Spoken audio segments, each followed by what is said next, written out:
பக்கத்திலே ஒரு அப்பாவி ராஜா, அவர் பழக்கத்திலே குழந்தையை போல் ஒரு அம்மாண்டி ராஜா. பாலக்காட்டு பக்கத்திலே ஒரு அப்பாவி ராஜா, அவர் பழக்கத்திலே குழந்தையை போல் ஒரு அம்மாண்டி ராஜா. யாரம்மா அது யாரம்மா, யாரம்மா அது யாரம்மா?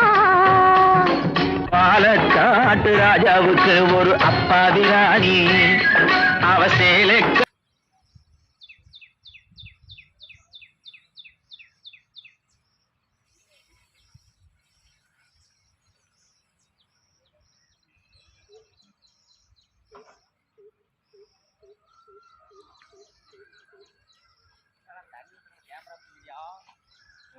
ஆமாம் ஒன்றும் சேர்த்து பிடிக்கிறேன்.